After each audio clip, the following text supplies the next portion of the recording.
encore sur l'ordre du jour, mais qu'on a accoutumé, y a-t-il quelqu'un qui se dévoue pour le secrétariat? Un homme, très bien. Monsieur Mousse, Tony. Monsieur Mousse se propose pour le secrétariat. Qui vote contre? Qui s'abstient? Donc, Tony Mousse va assurer le secrétariat. Alors, je vais revenir tout à l'heure à mes documents, mes distributions. On va passer. D'abord, le premier point, habituel.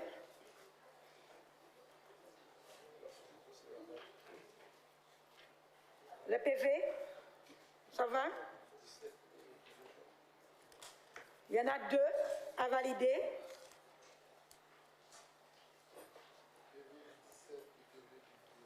Sur celui du 17, il n'y a pas de 17 mai, c'est bon? Qui vote contre? Qui s'abstient? Pardon? Ah oui, tout à fait. On note Mme Anténor, voilà qui n'était pas présente. Et Mme Anno aussi également, absente à ce conseil. Le 2 juin dernier, pas d'observation non plus. Qui vote contre? Qui s'abstient? Toujours pareil. Voilà, on est sur 2 abstentions, car ces personnes n'étaient pas présentes. Ensuite, oui, il y a une qui était représentée, mais il y a une qui était représentée, je sais, mais je préfère ne pas dire que la personne qui représentait a voté pour rien. Voilà. Par respect. On passe donc au point numéro 2.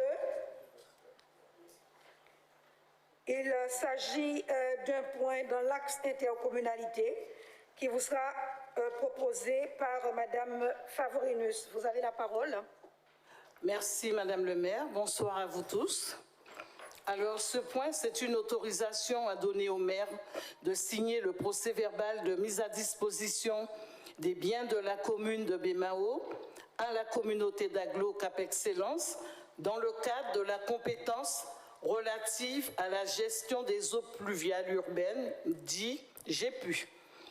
Donc la compétence gestion des eaux pluviales urbaines a été transférée de plein droit de la ville de Bémao à la communauté d'agglomération depuis le 1er janvier 2020 en application de la loi Notré. Le transfert d'une compétence entraîne de plein droit la mise à la disposition de la collectivité bénéficiaire des biens meubles et immeubles utilisés à la date de ce transfert pour l'exercice de cette compétence. Cette mise à disposition est constatée par un procès-verbal établi contradictoirement entre les représentants des collectivités concernées. Le procès-verbal précise la consistance, la situation juridique, l'état des biens et l'évaluation de la remise en état de ceux-ci. Le recensement du patrimoine de la ville de Bémao en matière de GEPU, précisant notamment le linéaire, les caractéristiques, l'état de fonctionnement, les coûts de remise en état et éventuellement de fonctionnement, a été réalisé en concertation avec les services de la ville et l'AMO, assistance à maîtrise d'ouvrage, mandatée par la communauté. La mise à disposition devant être constatée par un procès-verbal établi contradictoirement, il vous est donc demandé d'autoriser le maire à signer les procès-verbaux de mise à disposition des biens concernés par la gestion des eaux pluviales urbaines. Merci de votre attention. Voilà, chers collègues, est-ce que vous avez des questions sur cela? C'est un peu technique aussi également. Pas de questions, pas d'observations? Qui vote contre? Qui s'abstient? Adopté.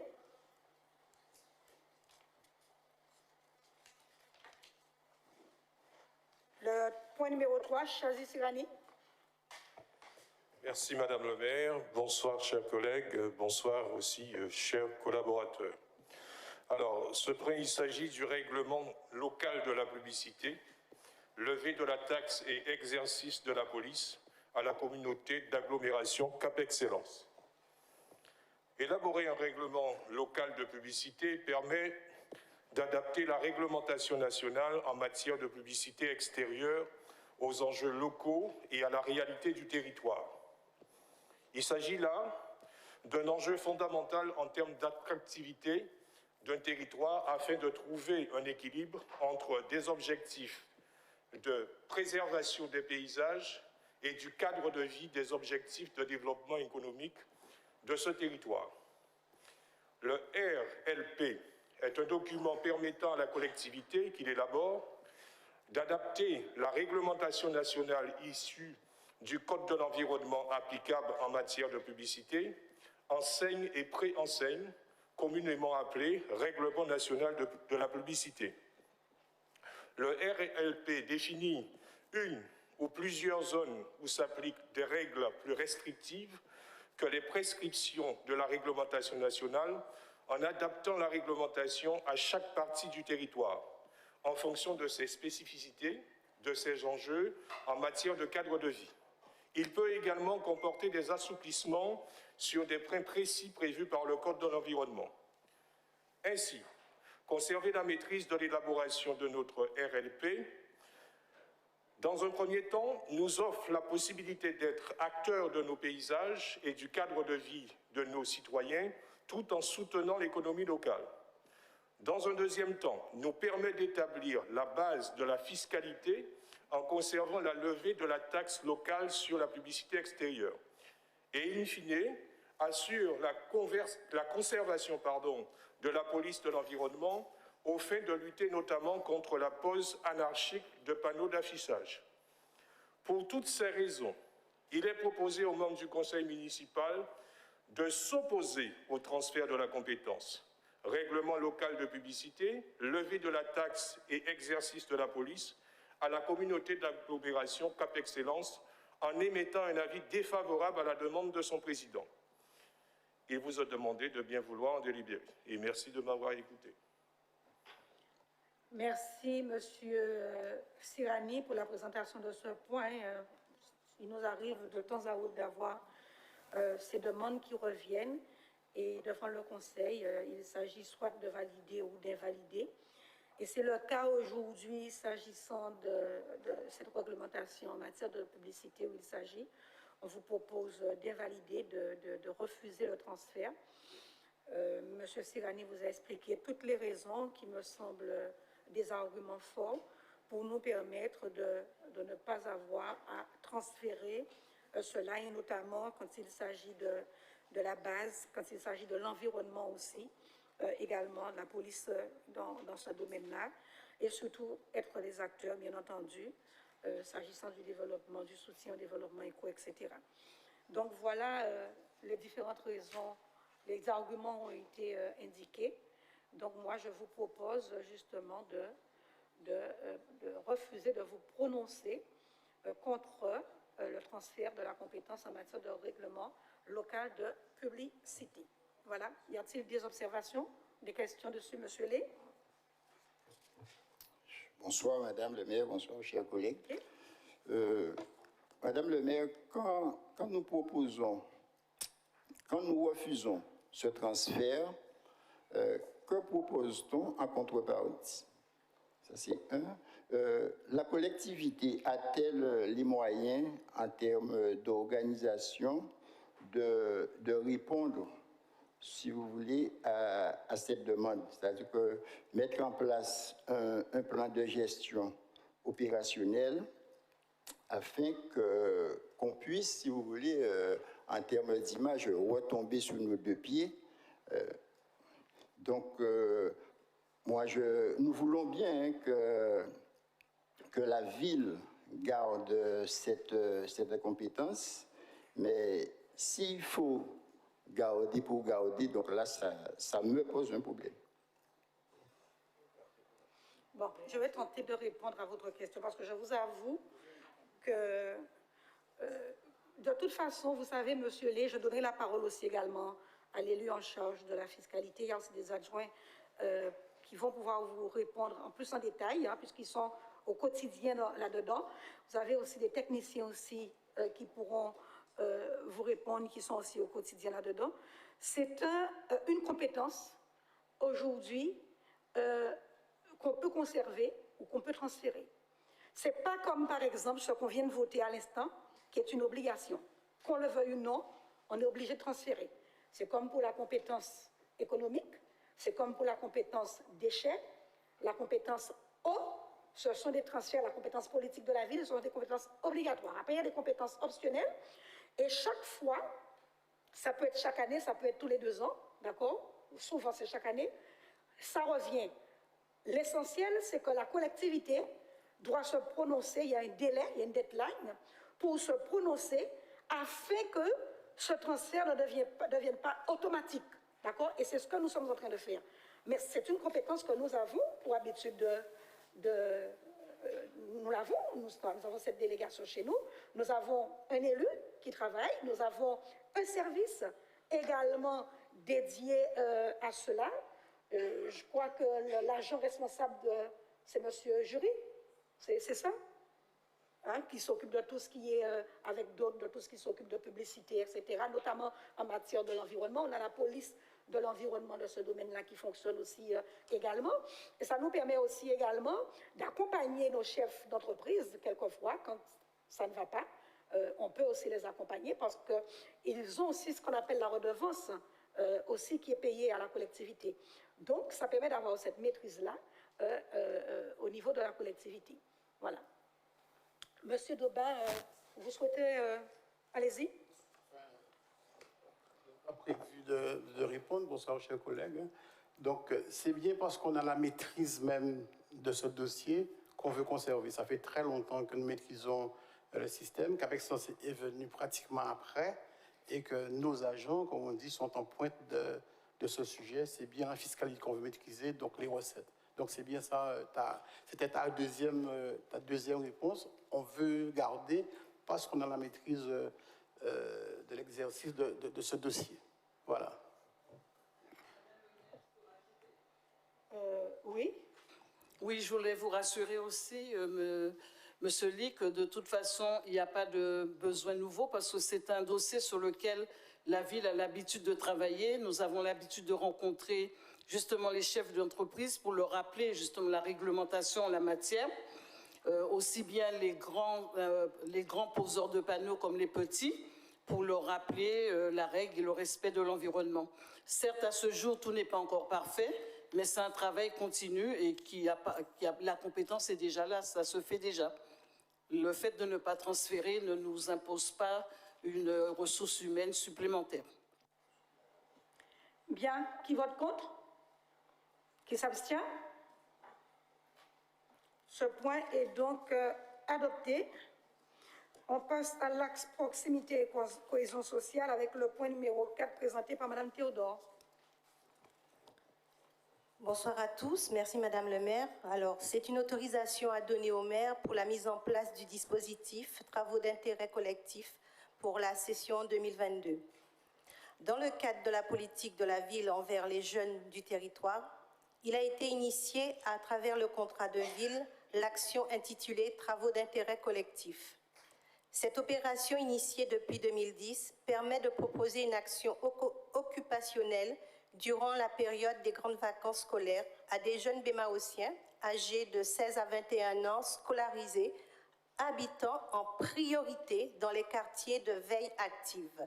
Alors, ce sont Font-Richer, Calvaire, Moudon, Le Bourg et Brajolone. Ce dispositif de tutorat permet à ces jeunes de découvrir les métiers exercés dans les services de la ville et à favoriser le développement de leurs compétences, d'accéder à une première expérience professionnelle d'une durée de 10 jours en 2 sessions dans les domaines suivants: administratifs, petits travaux et cadres de vie et de l'art, et aussi de prévenir la délinquance. L'ensemble du dispositif est suivi par le service gestionnaire du contrat de ville qui assure l'interface avec les services municipaux, organisation du recrutement, suivi des activités et programmation de l'évaluation des jeunes. Pour la session 2022, 80 jeunes seront concernés par cette opération et percevront une indemnité de 300 €. Le coût global de cette opération s'élève à 29 000 €. L'imputation budgétaire afférente sera au chapitre 011, article 62-28 et 611 du budget primitif 2022 de la Direction de l'enfance, jeunesse, famille et de la cohésion sociale. Il vous est demandé d'autoriser le maire à signer tous les documents y afférents. Il vous est demandé de bien vouloir en délibérer. Je vous remercie de votre écoute. Merci, chers collègues.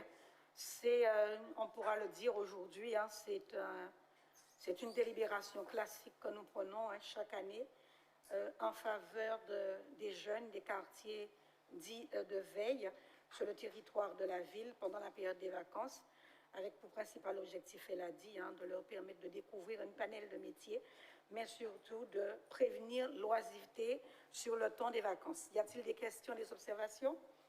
Donc, vous avez le nombre de jeunes, vous avez le montant du défraiement qui est proposé donc aux jeunes sur une période d'une petite semaine. Pas de questions, pas d'observations. Qui vote contre? Qui s'abstient? Ce point est donc validé. Point numéro 5 est présenté par Madame Dupont-Lydia.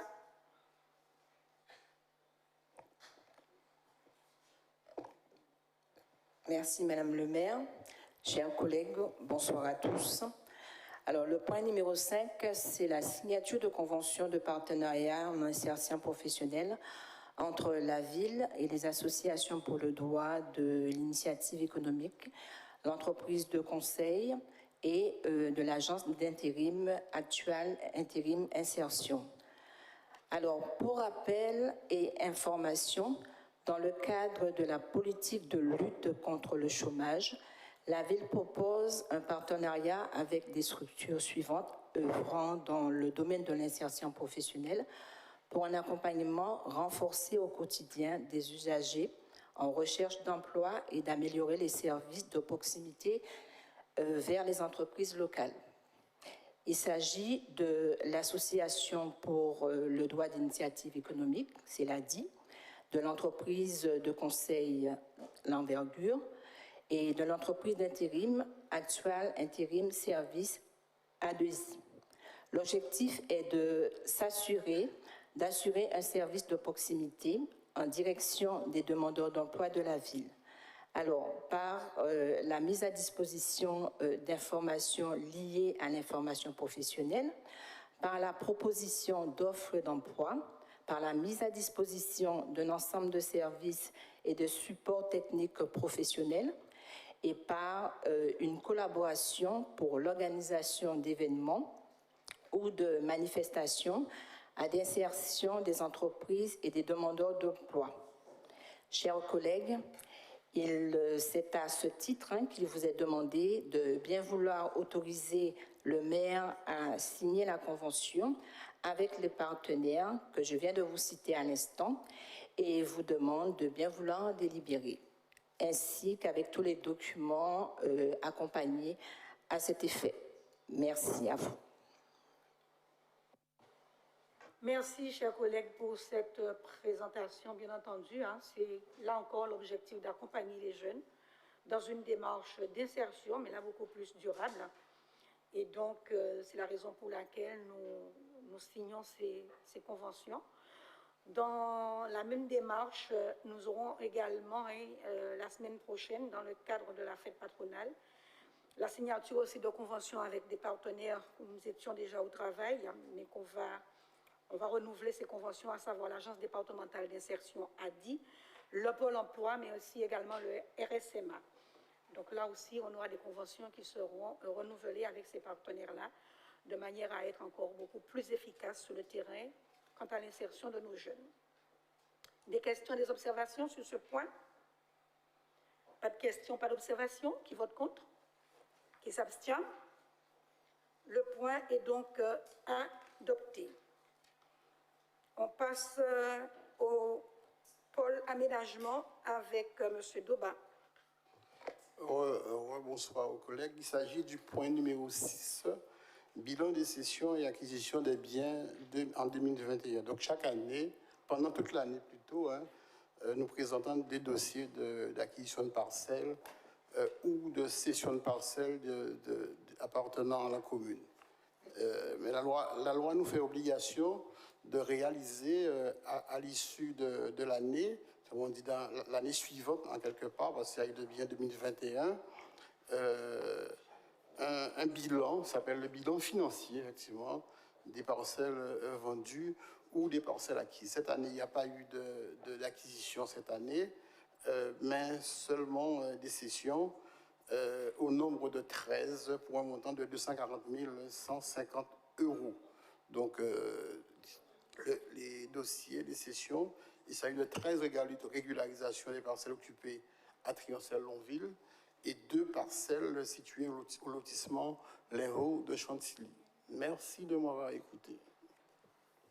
Merci, chers collègues.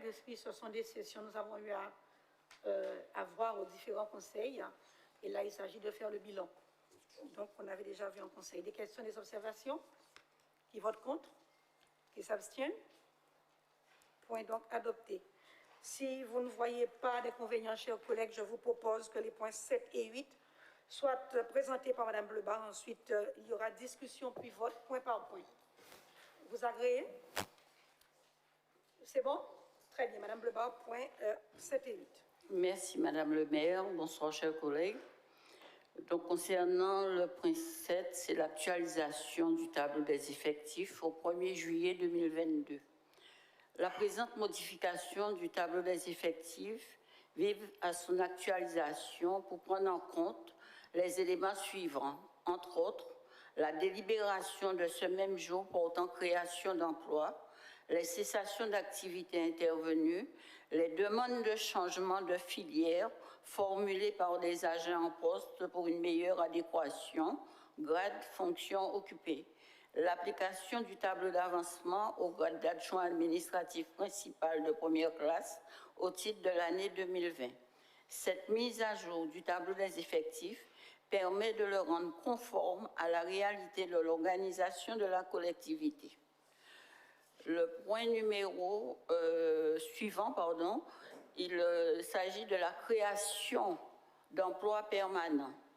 Donc, conformément à la réglementation en vigueur, notamment le nouveau Code général de la fonction publique, entré en vigueur le 1er mars dernier, les emplois de chaque collectivité sont créés par l'organe délibérant de la collectivité.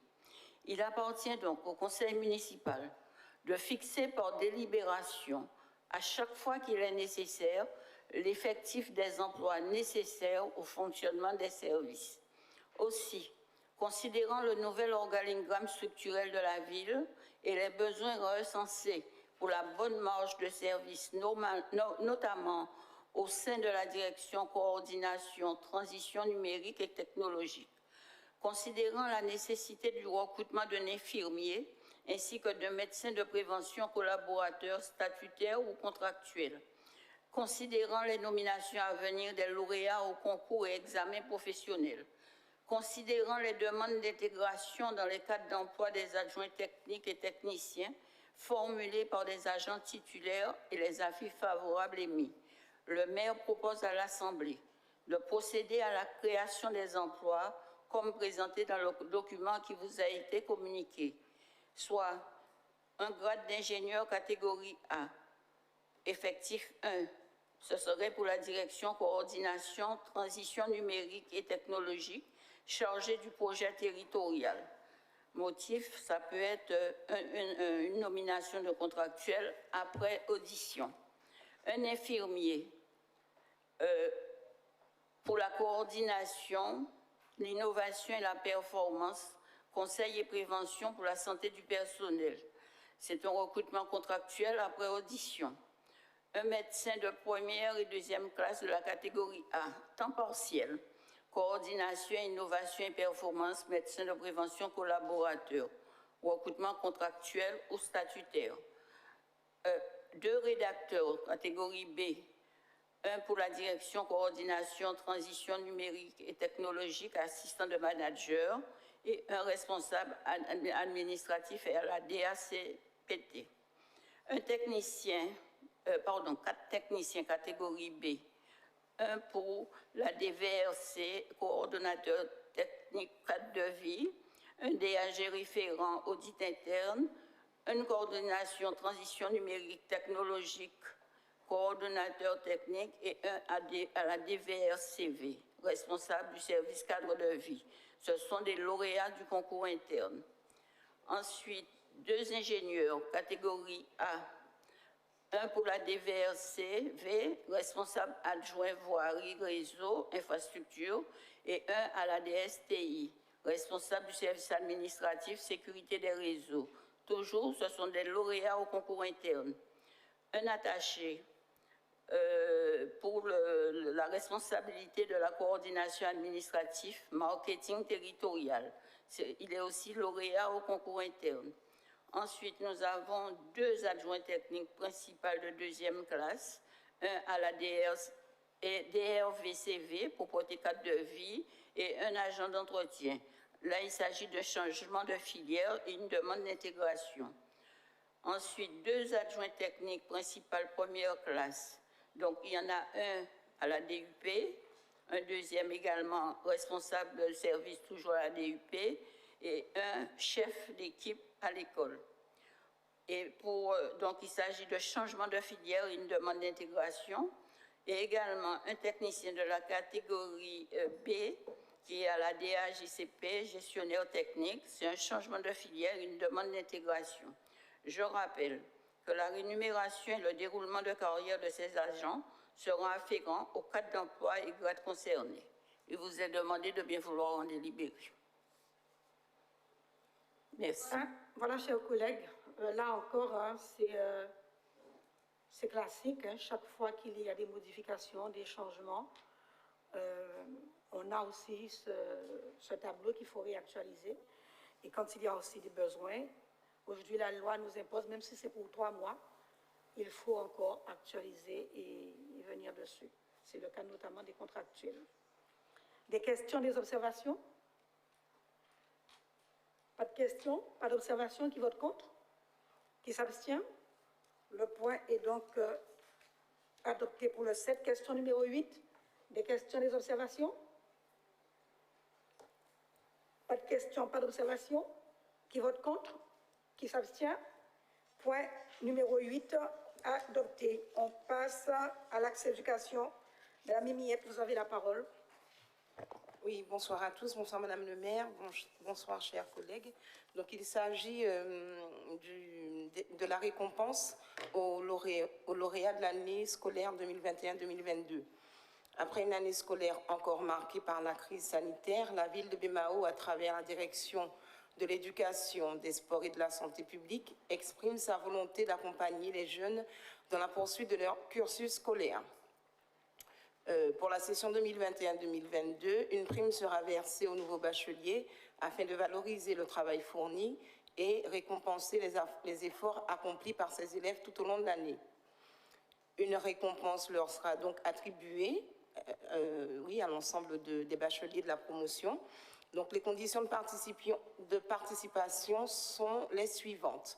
Être titulaire du baccalauréat des voies technologiques et générales, être résident de la commune de Bemao. Voilà, ce sont les 2 premières conditions. Il est proposé au conseil municipal de fixer le montant de la prime attribuée à ces derniers comme suit. Les bacheliers auront donc la prime de 230 € et les bacheliers qui auront obtenu une mention supplémentaire, une mention très bien, bénéficieront en complément d'un chèque cadeau d'une valeur de 50 €. Cette prime sera imputée au chapitre 67 du budget primitif 2022. Les chèques cadeaux seront imputés à l'article 60 632 du budget primitif. Il convient pour le conseil municipal d'autoriser Madame le maire à attribuer aux bacheliers de la session 2021-2022 les primes subventionnées et à signer tous les documents afférents à ce dispositif. Il est demandé au conseil municipal de bien vouloir en délibérer. Merci, chers collègues. Je pense que la collègue l'a effectivement bien dit. Depuis 2 ans, nos jeunes enfants ont eu à vivre la situation Covid. Ça a été tout aussi difficile également pour eux. Et il nous revient tout de même, face à cela, de pouvoir les accompagner, comme nous avons l'habitude de le faire, dans ces temps, bien entendu, difficiles. Des questions, des observations sur ce point, qui est classique et qui revient hein, chaque année. Pas de questions, pas d'observations? Qui vote contre? Qui s'abstient? Le point, il est donc adopté. On est sur le numéro 10, BMAO, vacances, school.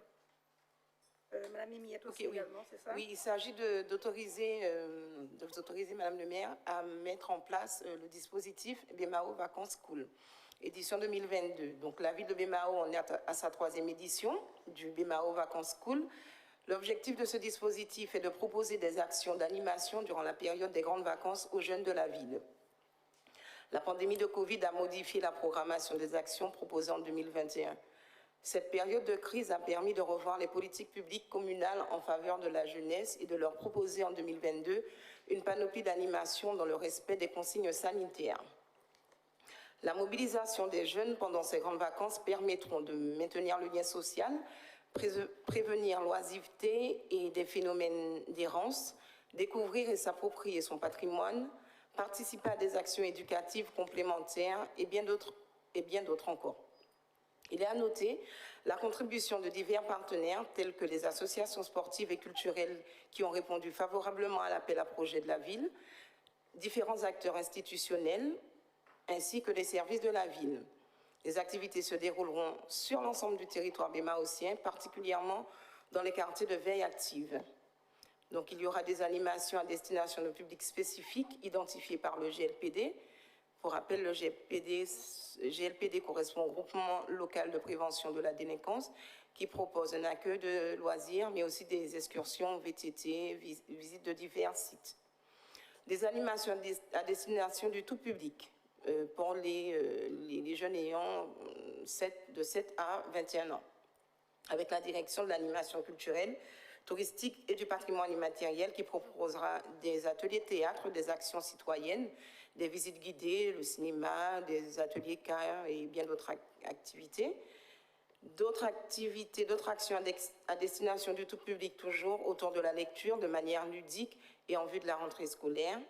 Le service des sports et de la santé publique proposera des activités telles que du VTT, du yoga, de la de la motocross, je sais pas, c'est selon, du kayak, du tennis et de l'athlétisme.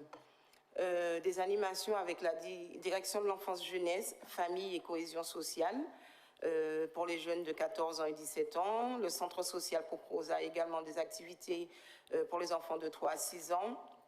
La maison de la parentalité organisera à destination des familles des sorties avec des échanges thématiques afin de renouer le lien social, partager des moments, découvrir des lieux en famille et favoriser par conséquent le dialogue familial. Le montant de cette opération s'élève à 279 709,88 €. Donc les postes de dépenses sont les suivants. Animation sportive, donc je suis au tableau, je lis le tableau directement, 65 000 €. L'animation GLPD, 22 814,18 €. L'animation culturelle à 42 975 €. Animation cohésion sociale, 44 500 €. Le recrutement de 45 saisonniers à temps non complet pour 104 420,70 €. Pour un total des dépenses de 279 709,88 €. Il y a les recettes, le contrat de ville, 15 000 €, ville de Bémao, 252 709,88 €. Le conseil départemental, 8 000 € et la CAF, 4 000 € pour un total des recettes de 279 709,88 €. Donc l'opération est financée en partie par le contrat de ville de la communauté d'agglomération Cap Excellence, budget de droit commun politique de la ville, et les dépenses seront imputées au chapitre 011-012 du budget primitif de 2022. J'en ai fini, Madame le maire. Merci. Très bien. Merci, chers collègues, pour la présentation de ce point-là encore. À la fois, on est sur l'aspect occupationnel des jeunes pendant la période des vacances. On est sur l'aspect aussi accompagnement de nos jeunes étudiants également durant cette période-là. Donc voilà, donc un point que nous avons pour habitude de vous proposer, qui s'enrichit d'année en année de par les activités qui sont proposées à nos jeunes. Voilà. Des questions, des observations sur ce point? Pas de questions, pas d'observations? Qui vote contre? Qui s'abstient? Le point est donc adopté. On passe à l'axe finance. On a l'approbation de la convention pluriannuelle d'objectifs présentée par Madame Piquion. Tu as la parole. Merci, Madame le maire. Ce point concerne la convention pluriannuelle d'objectifs et de subventions avec l'association PAY 2002 relatif à son projet d'insertion en faveur de l'insertion des personnes en difficulté sociale et professionnelle. Créée en mai 2002, la vocation de PAY 2002 est de répondre à la problématique d'insertion des publics en difficulté sur le territoire de la Guadeloupe et singulièrement sur la commune de Bémao. Donc, PAY 2 a été agréé par la Direction des entreprises de la concurrence, de la consommation, du travail et de l'insertion, la DIECT, entreprise d'insertion, ce qui lui permet, dans le cadre de l'insertion par l'activité économique, d'accueillir, d'employer et accompagner les personnes en difficulté sociale et professionnelle en vue de faciliter leur insertion, donc de leur trouver un emploi. En tout cas, cette association s'articule autour des métiers de l'environnement, du paysage et du bâtiment, tout corps d'État. Chaque année, des personnes désocialisées ou en difficulté d'insertion sont reculées en concertation avec les partenaires de l'association que sont le Pôle emploi, Cap emploi, la mission locale, le département et la commune, puis bénéficient d'un accompagnement et d'une formation et d'un salaire. Depuis 2007, l'association s'est engagée dans la mise en place d'actions d'ateliers de chantier d'insertion, finalement, comme je l'ai dit, pour apporter une réponse formative et qualifiante. Son bilan d'activité 2017-2022 précise que 83 jeunes ont pu bénéficier d'un contrat d'insertion, aménagement du littoral et horticulture. Elle a également permis l'embauche de 53 jeunes ayant suivi des formations sur le secteur de l'environnement et permis à une dizaine de créer des entreprises. Cependant, la conduite d'un tel dispositif d'insertion relevant de l'intérêt général nécessite l'intervention des institutions et collectivités, car les ressources propres de l'association provenant des seules cotisations et recettes de ces prestations s'avèrent insuffisantes. En ce sens, dans le cadre du projet d'insertion, réhabilitation, aménagement et entretien des voies et domaines publics, initié par l'association PAY 2002, cette dernière sollicite de la part de la commune de Bémao le renouvellement de leur partenariat se matérialisant par l'allocation d'une subvention de fonctionnement d'un montant de 140 000 € annuels, l'autorisation d'intervenir sur les sites de la ville pour la réalisation des chantiers d'insertion, la mise à disposition d'un site communal, bâtiment sur 2 niveaux, salle de formation, atelier de stockage, 6 à Destrélan Sud d'une superficie de 105 mètres carrés, pour l'accueil des personnes en voie d'insertion et de son personnel administratif. D'autre part, un bail à usage professionnel pour l'exploitation d'une parcelle communale cadastrée AS 437 pp d'une superficie de 5026 mètres carrés située à Morne-Bernard, destinée à la production horticole, l'insertion par l'activité économique des publics en difficulté et la formation au métier de l'environnement paysager et à l'horticulture. Il vous est demandé de bien vouloir en délibérer. Je vous remercie. Voilà, chers collègues, c'est également une convention qui nous revient avec l'association d'insertion PAY 2002, dont nous sommes partenaires, et également aussi à d'autres instances, on l'a dit à l'instant, telles que le Pôle emploi, et également sur un certain nombre d'actions, l'État, par rapport à un certain nombre de dispositifs qui existent. Et donc voilà, vous êtes donc demandé de bien vouloir me permettre de signer la convention avec cette association d'insertion des jeunes sur le territoire de la ville. Des questions, des observations sur ce point? Monsieur Lé? Une précision. Les 140 000 euros, Madame le maire, représentent quel pourcentage sur le budget annuel de l'association? Ah, ça, par contre, Monsieur Lé, je vais m'en requérir pour vous demander. Ils ont un budget, mais le pourcentage, ça c'est un calcul. Je peux vous dire une chose qui est certaine, c'est que les 140 000 euros de la collectivité, ce n'est pas avec ça qu'ils fonctionnent uniquement. On a d'autres partenaires qu'on a cités à l'instant, dans les choses qui les concernent. On a l'État. Et puis, il faut savoir aussi que P2002 mène aussi des actions avec d'autres collectivités. D'accord? Le département, d'autres collectivités où ils travaillent. D'ailleurs, dans le cadre de notre partenariat, je voudrais aller beaucoup plus loin. Il s'agira aussi de voir si on peut faire un chantier d'insertion avec eux. J'ai commencé la réflexion et la démarche, de manière à pouvoir fleurir l'ensemble de la ville de Bemao pour nous permettre d'aller vers ce qu'on appelle le label de ville fleurie. Donc, parce qu'ils font la formation, ouvriers paysagers, horticulture, ils ont de la production de plantes, et donc on pourra profiter de ça pour pouvoir recommencer à fleurir notre ville. Oui. Oui, pour la question, le montant total du produit, c'est 1,3 million. 1,3 million. Donc 140 000 euros, c'est à peine 10% ou 11%. Voilà. 15%. Voilà. Donc il va plus vite en maths, M. Daubin. Pardon? Non, mais Joseph, c'est un comptable. Donc, oui, dès qu'il lui donne le chiffre, c'est bon, il le sait, il n'y a pas de... C'est dans le document. Et le document est joint également, le budget est joint dans le document, dans les pièces, dans les annexes. Voilà. Dans les annexes, c'est le budget. Par contre, le calcul du pourcentage... Ce qui est intéressant, c'est le montant, effectivement, des ventes des produits qui s'élève à 510 000 euros.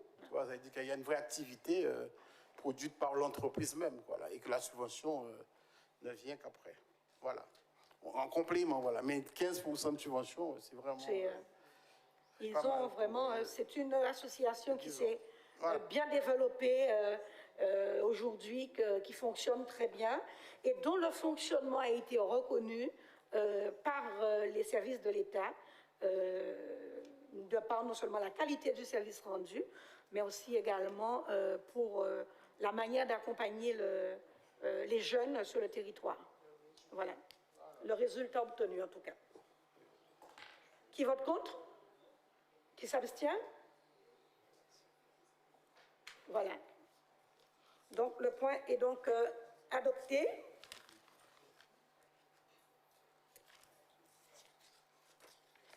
Bien, on va donc passer au dernier point.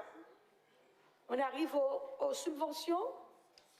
Dans le cadre, bien sûr, de la fête patronale, comme à l'accoutumée, nous lançons un appel à projet aux différentes associations sur le territoire de la ville et chaque année, quand je dis chaque année, on oublie les 2 dernières années puisque nous n'avons pas eu de fête compte tenu du Covid.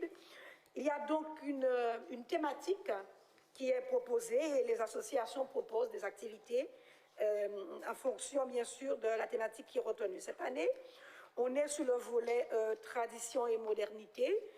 Bien sûr, on demande plus précisément de conjuguer ensemble tradition et modernité de manière à aller vers une ville plus solidaire, plus durable, plus innovante et plus durable, bien sûr. Et les associations, c'est en ce sens que nos associations ont répondu. Alors déjà, dans un premier temps, tout de même, on a le TCBM qui nous propose, comme chaque année dans le cadre de la fête patronale, un tournoi open, bien sûr. C'est une association que nous accompagnons en termes de logistique, bien sûr, et non financière. Donc ça, on le sait, mais il n'y a pas de montant financier validé par le Conseil. Ensuite, en point 2, on a le mouvement culturel Racine, Bemao, animation culturelle, musique, c'est la cour, du côté du bord de mer. Qu'est-ce que j'ai dit?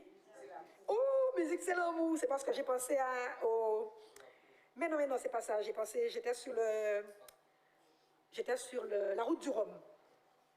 La musique, c'est l'amour. Donc,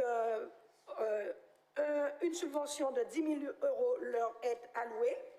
Ensuite, on a le Majestica culturel qui nous propose un spectacle de danse, tradition et modernité.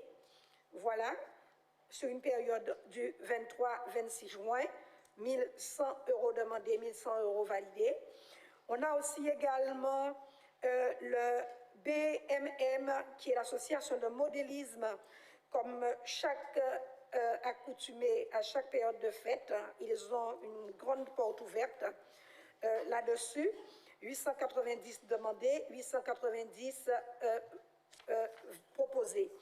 Ensuite, on a le Scrabble, bien entendu, avec le BM Scrabble de BMAO, bien sûr, avec un tournoi. C'est la 8e édition. Chaque année, ils reviennent. Et donc, sur un budget de 6 500, ils nous demandent 3 000. 3 000 alloués et donc proposés. On a Stay Clean, qui est une association sur le territoire, le quartier de Budan, plus précisément, qui, comme chaque année, eh bien, nous propose une panel d'actions et d'activités dans le cadre de la fête. Sur un budget de 27 300, on leur propose 18 000 €. L'association de cyclisme ACC CSFM, qui nous propose une course UFOLEP dans le cadre de la fête le 24 juillet. 2500 proposés sur une demande de 3000. On a la SCBTB, le groupement pour les cabri-tirants, dans le cadre de la fête de Bragelonne. Comme chaque année, ils nous proposent une belle manifestation sur 6005. On leur propose un budget, une subvention, pardon, de 5000 €. On a le GADBM, qui est le groupement de 8 associations de danse, qui nous propose un Festri Show le 9 juillet à l'atelier, prestation pour les fêtes de section. Ici, ils n'ont pas de demande financière, mais au niveau de la logistique, nous aurons à les accompagner. On a le comité de carnaval de BMAO, BMAO Eco Fashion Day, qui vont se présenter à la friche. Il s'agit bien sûr d'une proposition de défilé qu'on ajourne, qu'on vous propose d'ajourner. Donc, je vous demanderai de bien vouloir noter que pour le moment, c'est ajourné. Et pour terminer, on est sur les gentilshommes de BMAO qui proposent le Grand Prix de la ville de BMAO. Et là, on leur propose, bien sûr, sur un budget total de 28 600 €, avec d'autres partenaires, bien sûr, la ville de BMAO propose une participation de 15 000 €. Je regarde bien si je ne m'étais pas trompée. Non. Ça, c'est la demande. Donc, de 10 000 €, pardon. Oui. Ça, c'est la demande.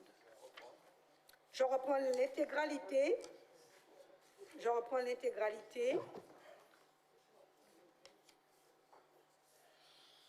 Alors, l'intégralité. Alors, on a le tennis club, c'est de la logistique.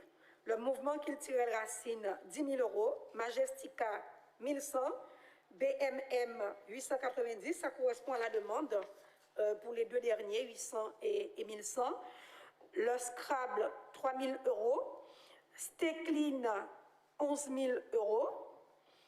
L'association Jeunesse Calvet, 18 000 pour préparer l'ensemble des manifestations de la ville. On a la CSFM 2005. On a les cabri-tirants, 5 000 €. On a le groupement de 8 associations, toujours dans le cadre de la fête. Là, c'est une demande de logistique, donc il n'y a pas de montant à valider. Ce qui concerne le comité de carnaval ajourné et les gentilshommes, 10 000 €.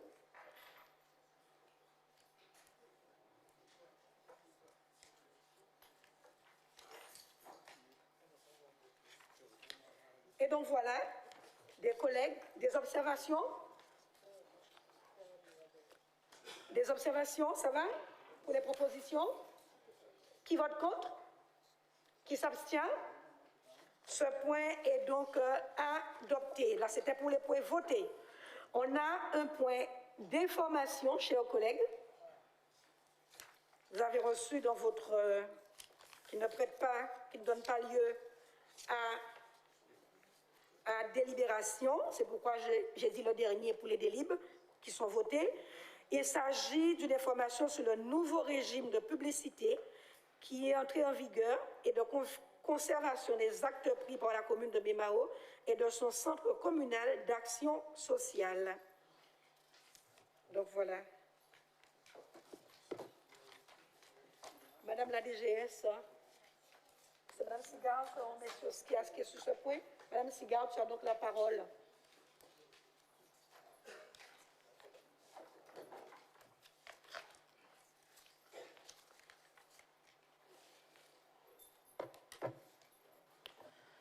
Merci Madame le maire, bonsoir à tous.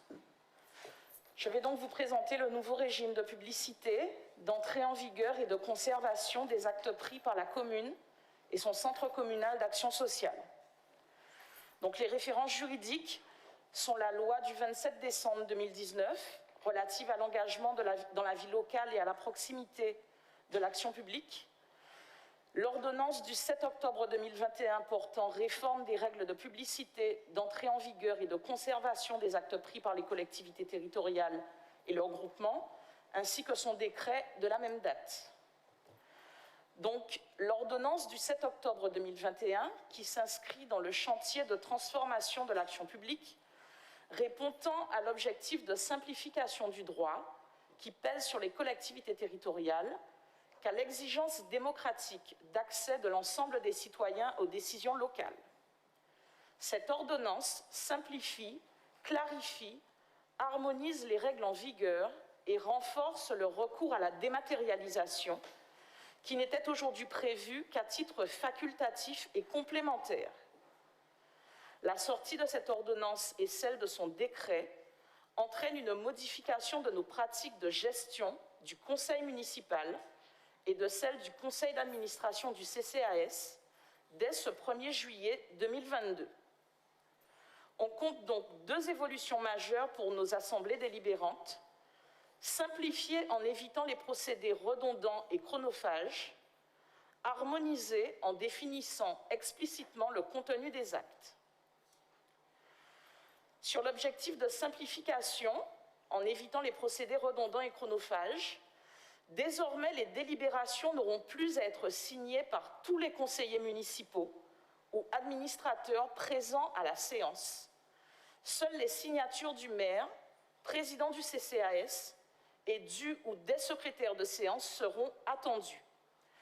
Je m'explique. C'est vrai qu'à ce jour, vous ne signez pas toutes les délibérations. En revanche, à la fin de chaque séance, enfin, ça fait déjà un petit moment qu'on ne l'a pas fait, mais à la fin des séances, en principe, mes collègues vous demandent de venir signer le registre parce qu'il y avait une feuille qu'on mettait en fin de registre sur laquelle vous deviez tous signer et ceci valait signature de tous les membres du conseil municipal présents à la séance en question. Désormais, vous n'aurez plus cette feuille de signature à signer tous. Seul le maire et le secrétaire de séance vont la signer.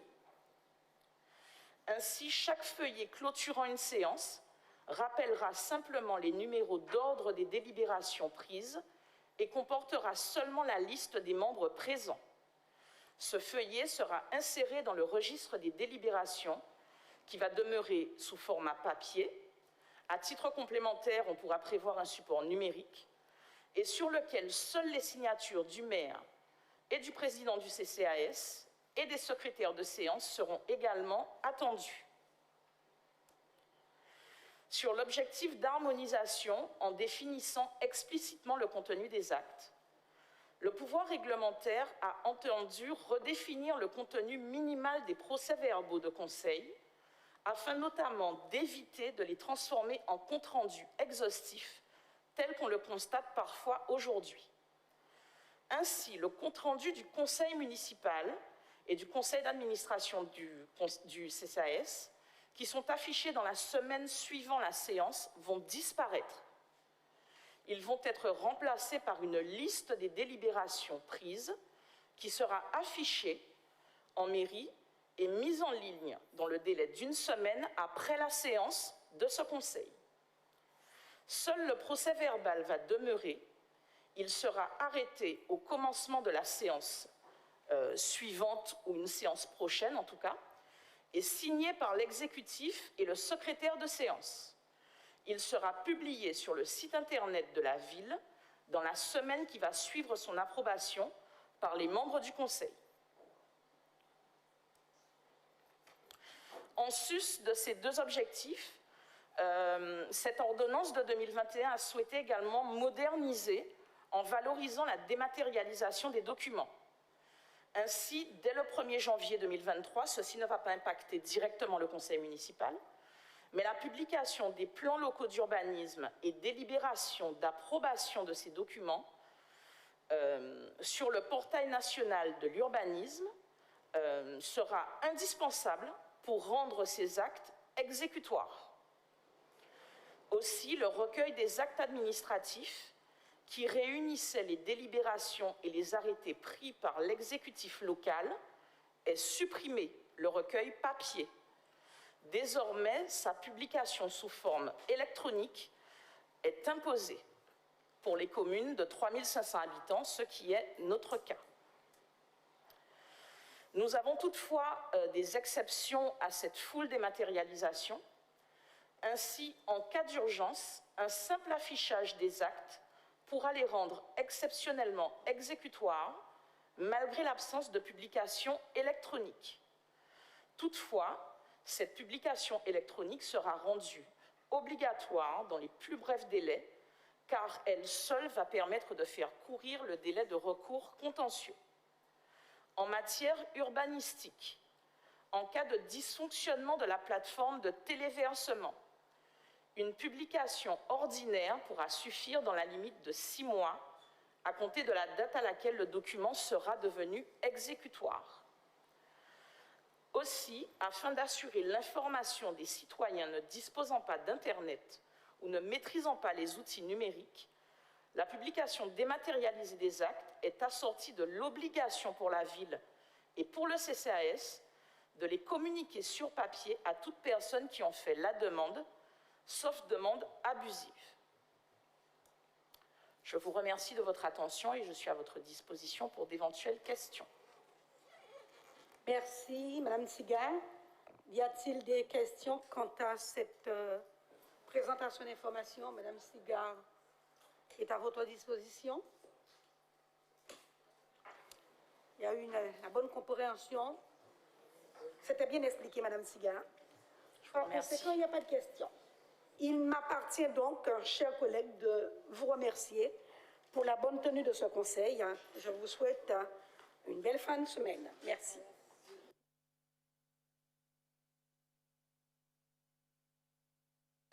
Chers collègues, demain, j'ai oublié de vous dire, dans le cadre de la fête de musique, il y aura une balade musicale dans les rues, comme on a l'habitude de le faire, de la République.